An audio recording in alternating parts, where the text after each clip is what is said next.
On Global Cities in a New Light, moderated by CNBC Middle East correspondent Natasha Turak.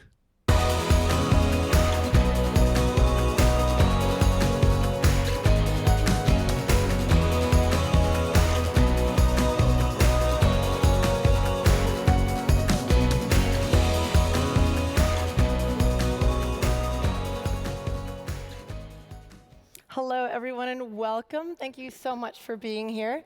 My name is Natasha Turak. I'm the Middle East correspondent for CNBC, based right down the road in Dubai. I am thrilled to be joining you all, and I want to extend a big thank you to the team at the Milken Institute for allowing me to lead this discussion on future global cities. This is an issue that affects us all and has enormous implications for social mobility, economic mobility, wealth creation, carbon emissions, the environment, quality of all of our lives, to name just a few. Here to join me in this conversation is our fantastic panel of experts. I'm thrilled to be joined by Yassin Mansour, veteran businessman and chairman of Palm Hills Developments in Egypt. We're also joined by Goodwin Gaw, chairman of Gaw Capital Partners, one of Asia's largest real estate private equity firms based in Hong Kong.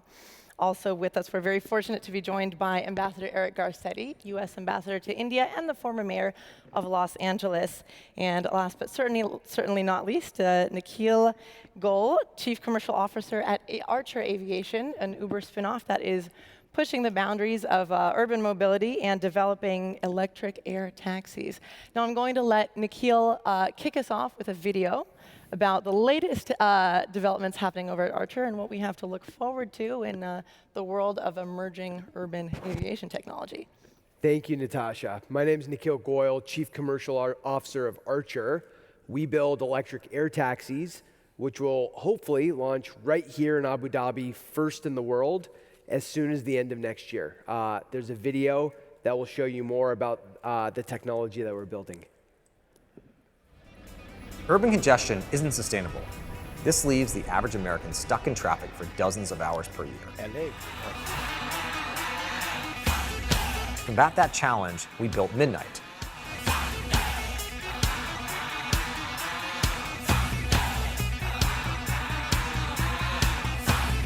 An all-electric aircraft purpose-built to fly back-to-back trips over congested cities.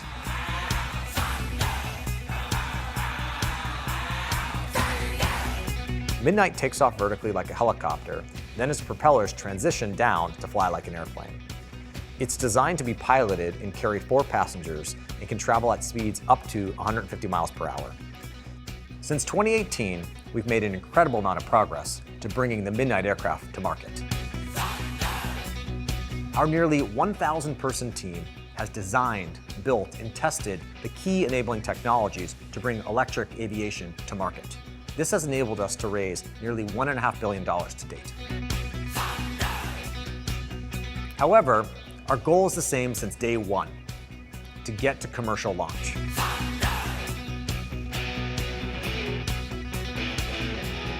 Our high-volume manufacturing facility in Georgia will open up later this year, and we have incredible partners that are helping us bring this vision to life. We can't wait to bring Midnight to a city near you.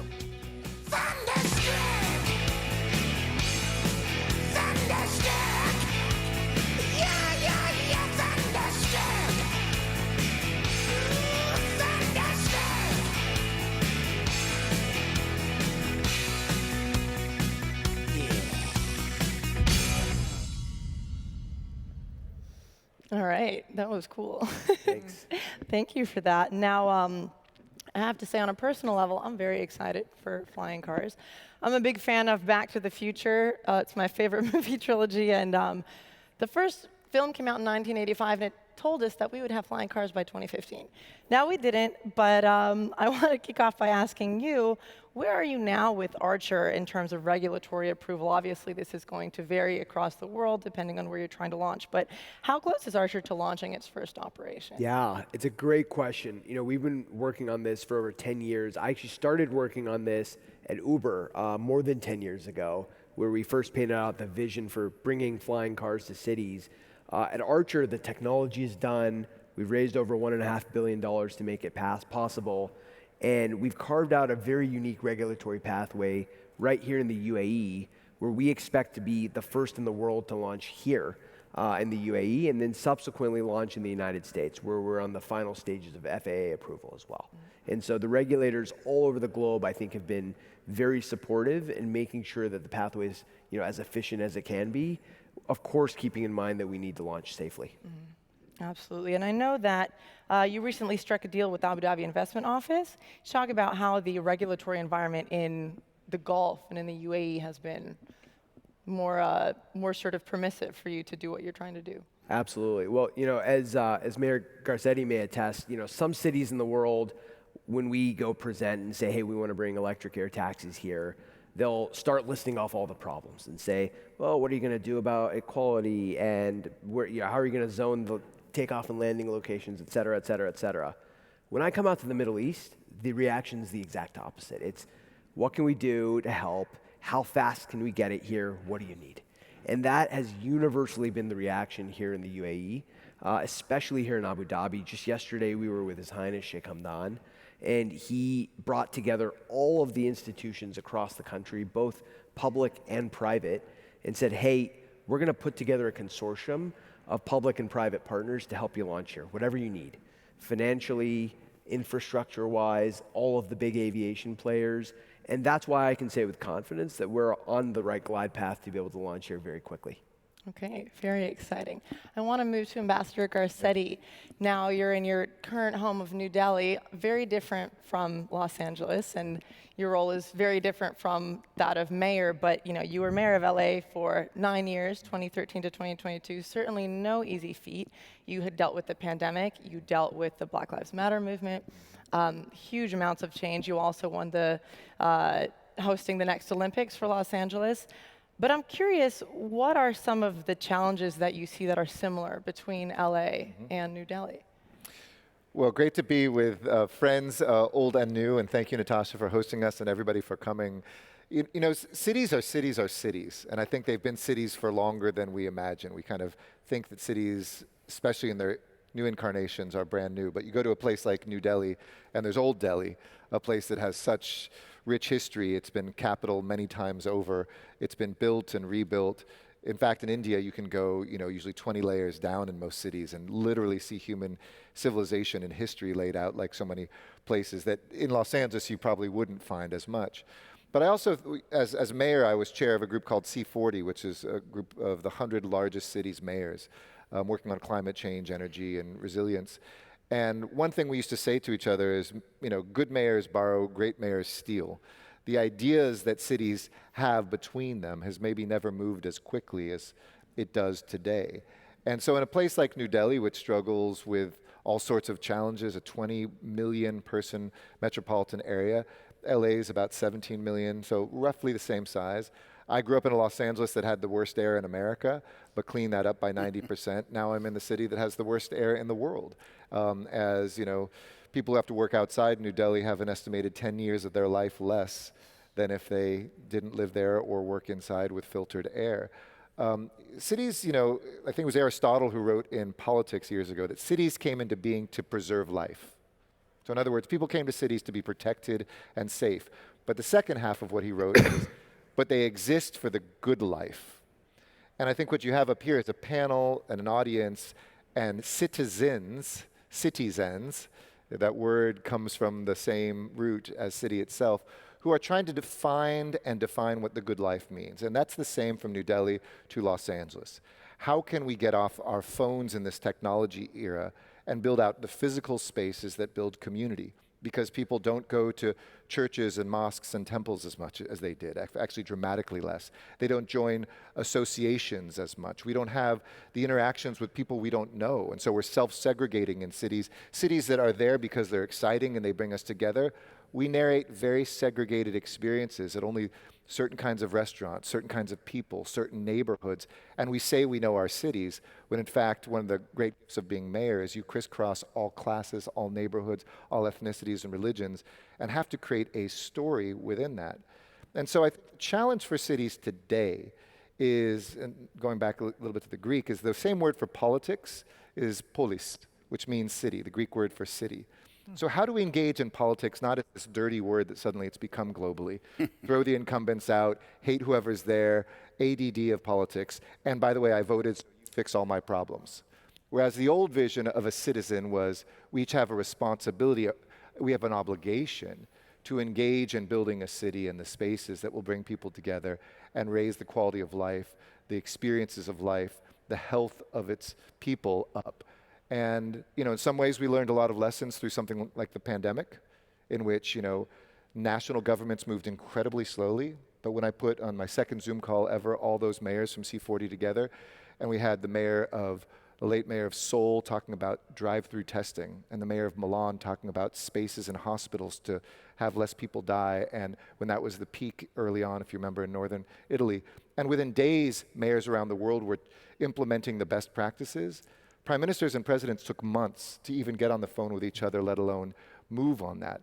So if we can do that in the worst of times, imagine what we can do if we start to share more in the best of times, to get out of the way of innovation like air taxis and travel, instead of finding every excuse as to why not. When I was mayor, we loved hearing about it. I think by 2028, when we welcome you to Los Angeles for the Olympics, we absolutely want to showcase that.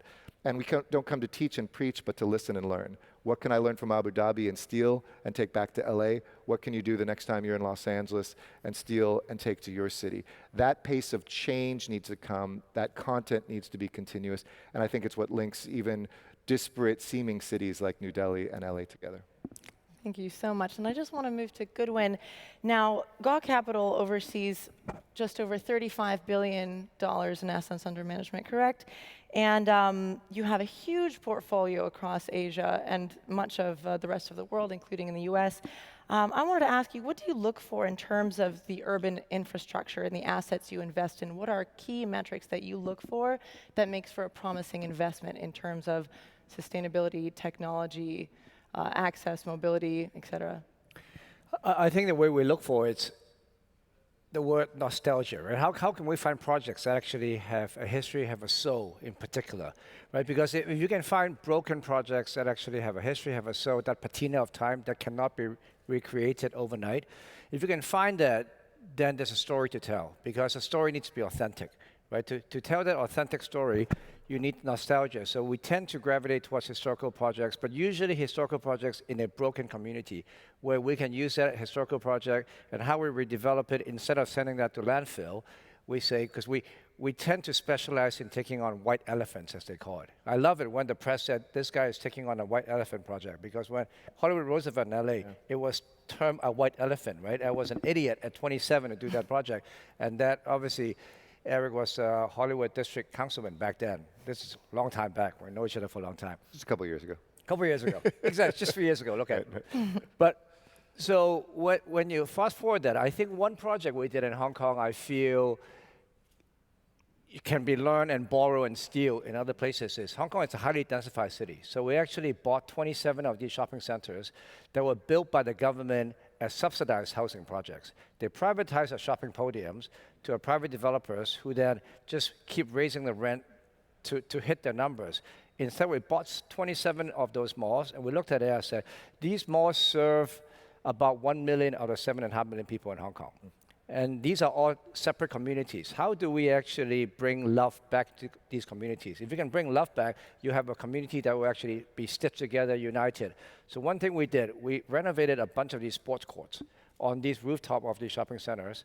They were dilapidated. We renovated them, colorful, young urban designer to come in and redesign them. It started out seemingly like a philanthropy project, but it's not, because I looked at it, these are projects as a totality. If I can actually use sports to bring back hope, if you can create hope in these communities, you actually then create a home. If you create a home, so we fixed a sports court, we got local corporates to join us to fix court by court for them to sponsor the courts. Next, then we team up with the NGO to actually launch a basketball league. So each of these community have their own 14 and under boys team, 14 and under girls team with uniforms sponsored by corporates. Initially were the big banks, and then second step, we're able to actually, people line up to want to be sponsored. I said, Goldman Sachs, Blackstone, thank you. Let's go to a entrepreneurial story in Hong Kong who grew up in some of these communities, so you can look up to them and say, I can one day be like them. right? So now actually this basketball league is 28 strong. We only have 11 of them are our own courts.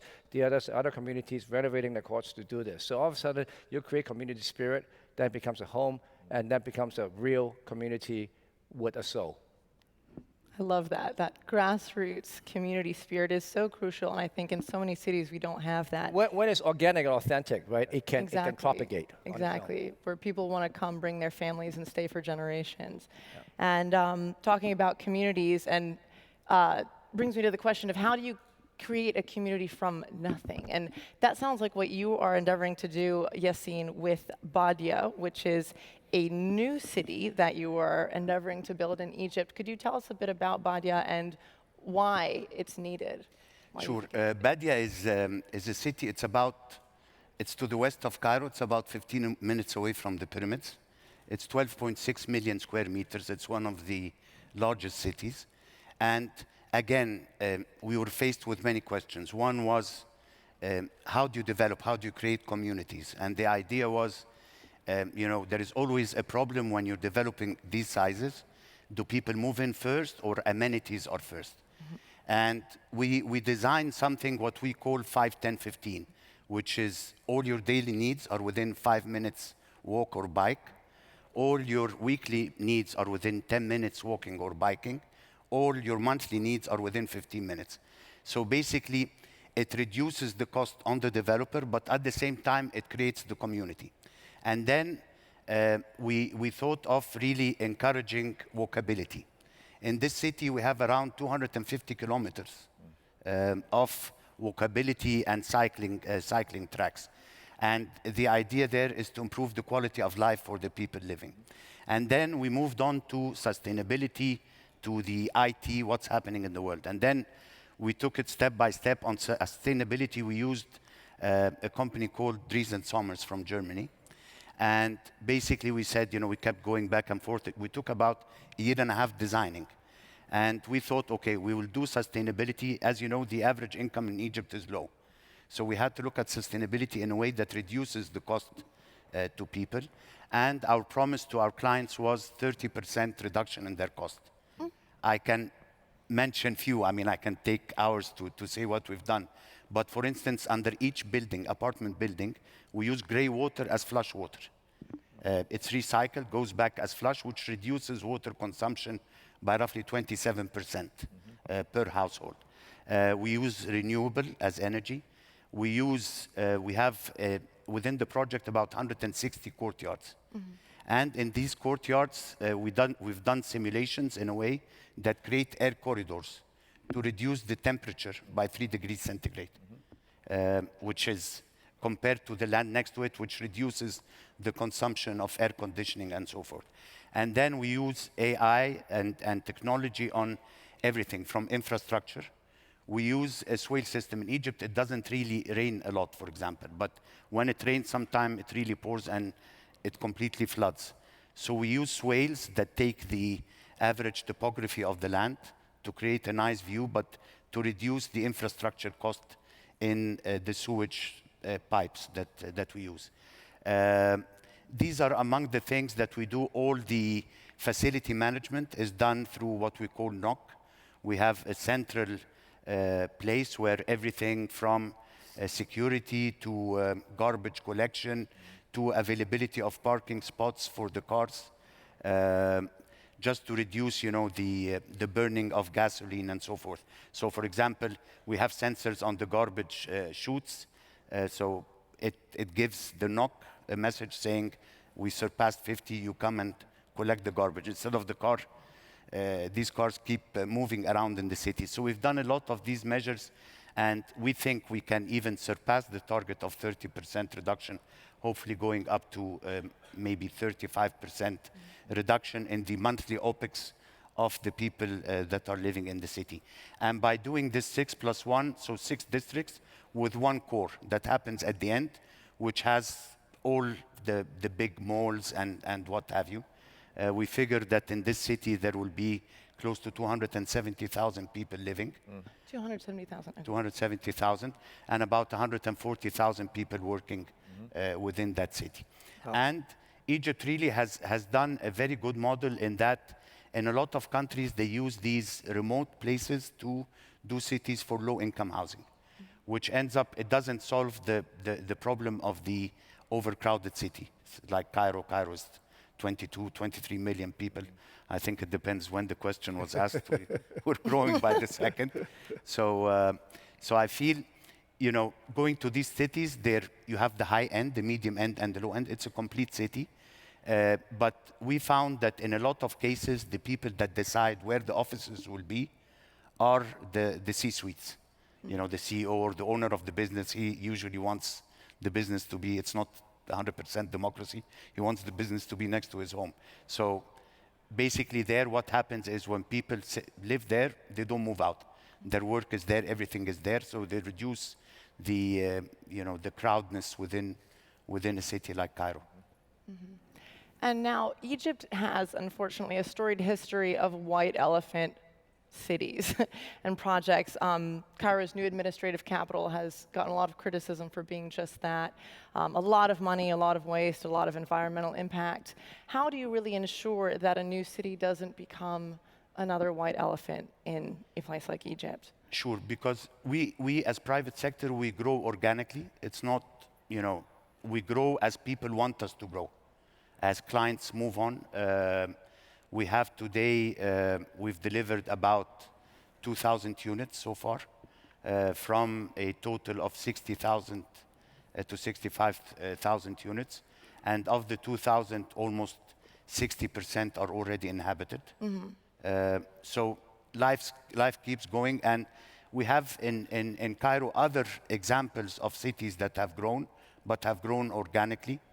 To the west, we have a city called 6th of October and Zayed City, of course, Sheikh Zayed City. And then to the east, we have New Cairo, and we have other cities that grew organically. I think the thing not to create elephants is to make it organic and not to just build and wait for people to come in. Yeah, absolutely. Now, I wanted to come back to Ambassador Garcetti. LA has obviously had its challenges, and I think some of the similar problems that you've definitely seen in New Delhi are things like homelessness, increasing poverty, crime. Unfortunately, those are metrics that increased in LA under your tenure as mayor. Looking back at the lessons you learned in your 9 years in that position, is there anything you would do differently, and any advice you would give to current mayors of cities like LA to tackle these huge problems? Well, look, I think we always inherit issues usually from people who were planning or not planning 20 years before. I'm proud that it was actually the safest decade in LA history in the 9.5 years that I was there. But we saw an uptick of things. We saw basically everything reduced in Los Angeles to one thing, which was 20 or 30 years of slow growth and no growth. The idea that we had created paradise and we needed to protect and preserve paradise. Everybody was going to have a home. There was a single-family detached house with a backyard. Freeways were a much better way to get around, which, by the way, was a visionary thing to do at the time. To get rid of public transportation and to have these convenient highways was an amazing, you look at movies in the 50s, 60s, 70s, it defined not only LA life, but a lifestyle that became what put LA and California on the map globally and what people aspired to around the world. It's the redevelopment of cities, which in older cities, which LA is now becoming an established city, is tougher to do on a dime. And it's not so much, I found, about public policy, because we tripled the pace of housing starts when I was there, from about 8,000 a year to 24,000 a year. We doubled the pace of housing people who were homeless, actually tripled that as well, so that we should have been able to eliminate homelessness in 2 years numerically. We housed that many people within 2 years, but the supply in, which was larger crises about mental health, drug abuse, and other things. But 20 to 30 years of pretending if we didn't build things, people wouldn't come. The success of cities, and this is a lesson here in the Gulf as beautiful cities come up and others, the success of your city, look at Miami in the last few years when people said, gotta leave a place like LA or San Francisco and go to Miami. Miami is dealing with the exact same problems 2 or 3 years later because nobody can build the infrastructure as fast as human beings can move and as jobs are created. So good cities will do exactly what you're doing, which is anticipate, create, and be ready for the private sector, and in some cases, like in Hong Kong, the public sector, to be able to build massive housing. I always love that Singapore and Hong Kong, these hyper-capitalist places, are much more pro-social housing, where the government had a role in making sure people got housed, than in libertarian America, which, and I love libertarian California, it's one of the nice things to have that freedom. But libertarian also means that somebody can say, not in my backyard. And for 30 years, nothing was built in LA because people feared a 2-story building, let alone a 16-story one that might have a courtyard. So really what we have to do, I think, globally, because you're seeing this now across the United States where there's a housing crisis. The coastal cities, it's not about who runs them. It's about those were great places with great weather where people want to be. Now the infill of that, you're seeing the same housing crisis come up too, because we simply don't have enough being built. The last thing I'll say is good public policy makers will make it as cheap as possible to build as much housing against all the opposition, and it comes as much from the right wing as the left wing, when people say, I want to preserve what I have, and just say yes to density, especially among mass transit. And in LA, I think the leave behind, and to judge kind of the time, hopefully, of the decade that I was in charge of the city, will be a decade or two, when 15 new rail lines come up, the zoning along that is built out, and then we say, okay, LA is back to where it should be. Hopefully the Olympics will be the beginning of that, but you'll see that finally 30 years of neglect didn't keep people from coming. It just meant that we squeeze together, and cities can't just become playgrounds for the rich. The last thing I'll say is we need to have great civic life, not just for the workers that support the wealthy, but for the middle class. And there's not enough cities in the world that really focus on that. And as Goodwin pointed out, sometimes the cheapest or least inexpensive things are what build the best sense of belonging in cities. They really are not always about the mega museum or the getting the flagship whatever. It's about the small interventions, urban acupuncture. You know, when I was a council member, we had 8 parks in my district. By the time I left, there was 32. And people still today say, thank you for just having a park within walking distance. It's where my childhood will be defined. It's where our families' interactions will be remembered. It's where the coffee houses now come up around that. Those things don't have to cost a lot, but you have to be very thorough about them throughout every neighborhood, not just the ones that get all the attention.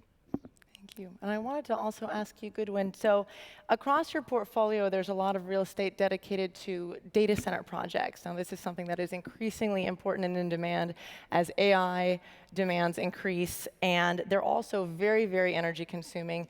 How do you square sustainability efforts with business needs and needs for increasing energy use, increasing electrification within the work that you're doing? It's obviously tough. If you talk about data center, right? Last year, for example, I think 2023, the world built, 550 gigawatts of renewable energy, but that only satisfied, 40% of the energy needs before the GPU data center, the hyperscale data center, right? The training data center even comes up, right? So now, all of a sudden, you are seeing the training data center actually going as far as South America, going as far as where there's small population, but a lot of green energy, right? I think the world has to rethink where the training goes, and then hyperscaler closer to population density will actually then do the CPU, combination GPU, the inference layer companies, right? You have to split it to figure out how to distribute essentially the power demand into around the world, actually, right? Go to countries in Nordic for that. It's actually a rethink, but we may also be in a phase where does the world need that many large language model, right, that consume that much power? Is it going to get broken up into large language model and small language model? When China, the fact that they're staffed with the latest generation chips, they may actually be going their own route on how do they actually play AI in different way. That actually may the rest of the world may learn, because they don't have the highest power chips, they may actually have to do it in a different way that's more power efficient. But Natasha, I also want to make a quick comment back to about sustainability of cities. If you look at China, for example, China actually built infrastructure ahead of time. I've seen multiple cases in big cities like Shanghai and Beijing where people are giving up the city center expensive real estate to go to the 3rd ring, 4th ring, and they're willingly doing that. One, they put money in their pocket. Secondly, because the infrastructure, the subway system, and the ring roads are built so you go from your home, jump on your e-bike or e-scooter, you are in the train station. You are in city center to meet up your friends quicker than in your old neighborhood that's within the 1st ring. Right? LA can learn from that. Yes. And people say LA is NIMBY, not in my backyard. But then because public transportation is much harder, rail is much harder, but then you have a highway system. why not block out 2 lanes and make them drone, right? Drone buses. If the e-buses and drone buses just use those 2 lanes, then the road, they will communicate with each other. Then it becomes a train, right? The highway system, 2 lanes can become a train system, rail network in the US easily. If you do all that, technology is there already, right? From Archer, from all the stuff, then you rethink that transportation node from a long distance to short distance to last mile to last 100 feet. It may be a way to solve a lot of problems, so you can expand the footprint of a city, densify it, but de-densify it by making these communities connect more efficiently. Yeah, fascinating. And I wanted to pivot to something slightly different, to a huge megacity, mega region development that's been in the headlines for the last couple of years, NEOM in Saudi Arabia. Now, NEOM is slated to span the size of Belgium, and it's going to be home to several hyper-futuristic cities, including a floating industrial complex, a desert ski resort, and the Line, billed as a linear city that promises to be home to an eventual 9 million people, encased in 2 mirrored skyscrapers that will ostensibly stretch for 170 kilometers, although the stated plans currently are sort of facing reports of cutbacks and delays. And I'll start with you, Nikhil. I mean, looking at whatever you've seen and read from NEOM, I mean, you're in the business of futuristic technologies, but do you think this is necessary? Do you think it's actually sustainable? What do you see when you look at NEOM? Well, look, I think if you'd gone back 30 years in time and said, hey, panelists, what do you think about this project in Dubai? I think everyone would have said, I don't know, like, it sounds cool. And now here we are sitting in Abu Dhabi, and what the Emirates have done with Dubai and Abu Dhabi, and to your point, all the folks who have moved here, you know, people back home, I'll post on my Instagram, and they'll say, what's it like out there? And I'm like, I'm sitting here at Hakkasan, you know, there's a Wynn Casino going up, we're at the St. Regis, and people are still sort of shocked, at least back home, to hear just how much the region has developed. So when I look at the vision of projects like NEOM, like Sindala, like Trojena, yes, they're ambitious. Yes, they're going to cost a lot of money. Yes, they may take longer than what the consultants have put on the Gantt chart. But what I'm excited about is that there's a bunch of really smart people who are saying, hey, how do we think about the next generation of what a city looks like? How do you design that city not around cars and roads, but out of new forms of transportation, whether it's highly efficient public transportation, whether it's air transportation between the rooftops of buildings? If somebody doesn't sit down and dream it up, I can tell you one thing, it will certainly never happen. Because as much as I'd like to see autonomous buses in LA, I think you've probably had somebody in your office every single day pitching you something like that.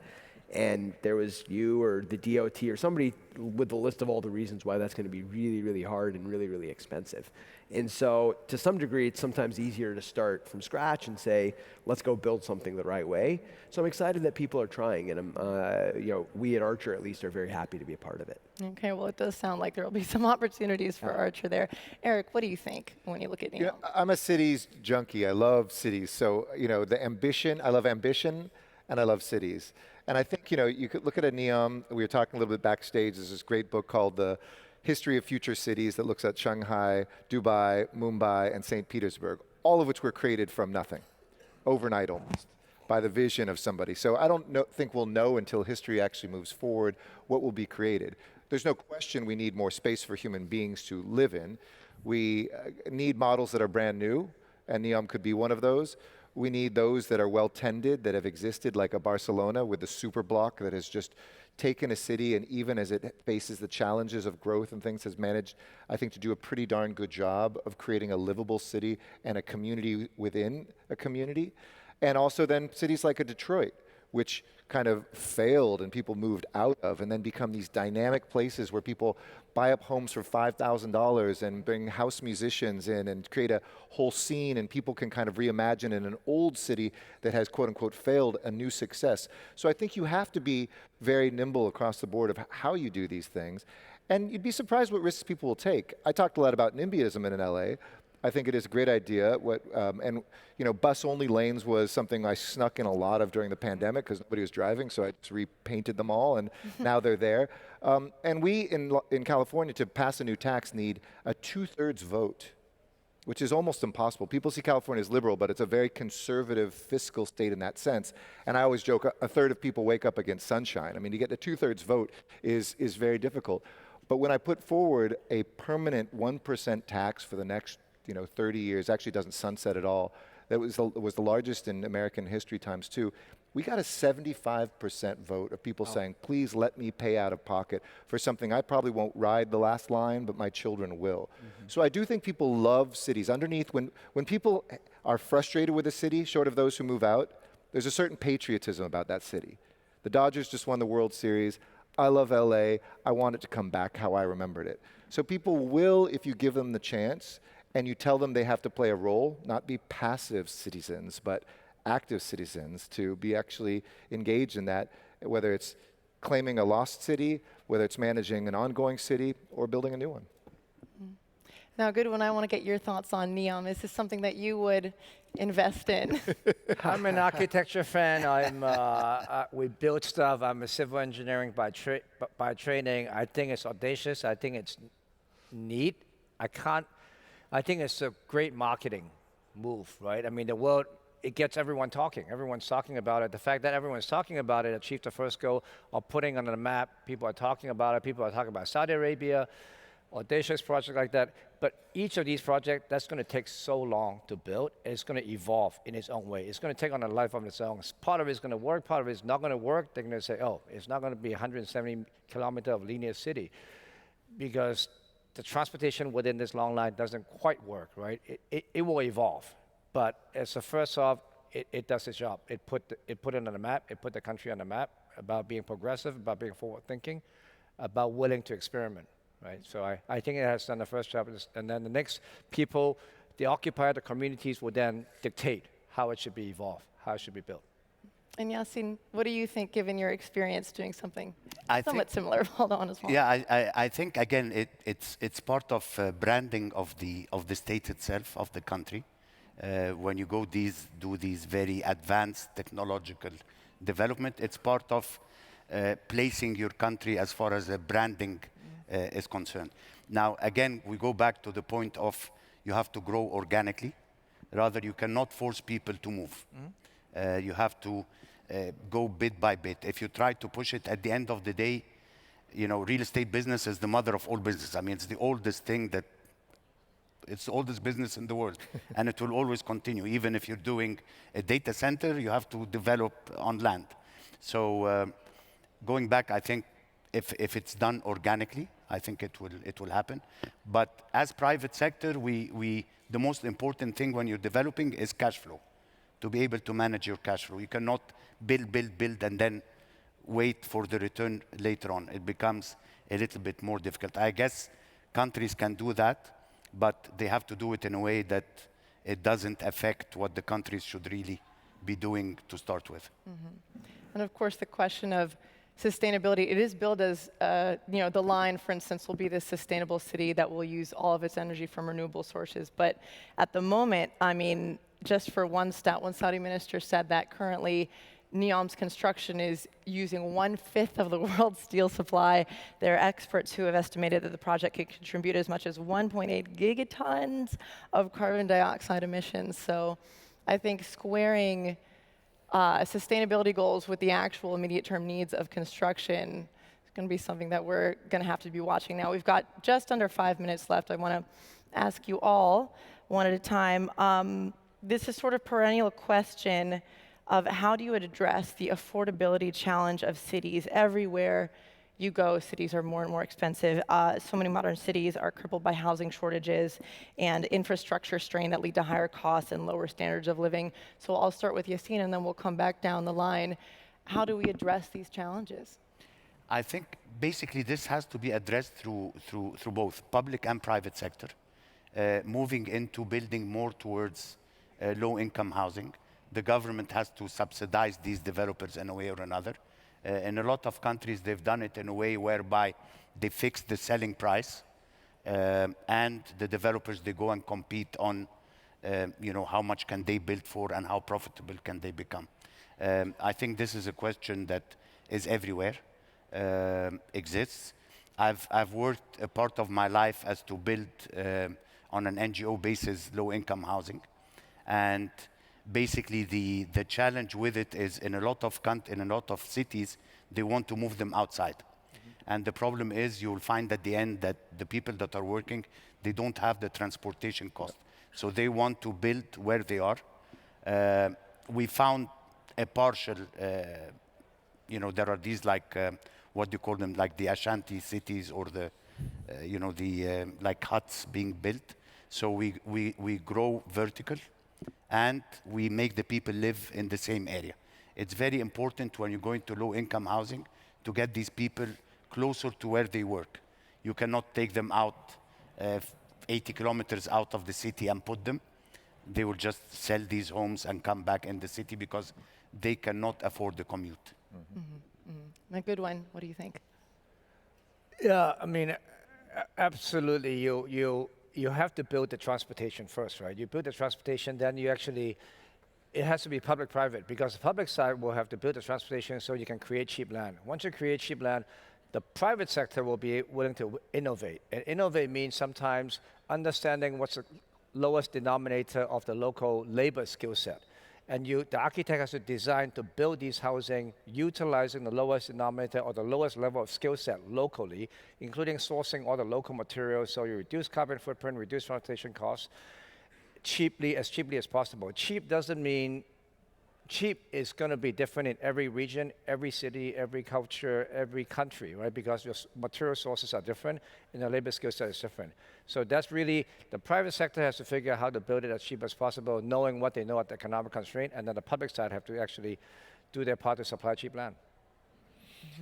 Yeah, I think we're going to all agree, government and private sector together. Government needs to sometimes warehouse and be advantageous in market downturns and acquire housing, as we've seen in Europe, some places in Asia, help subsidize housing to get built, and also create the rules for the private sector to just build more at all levels.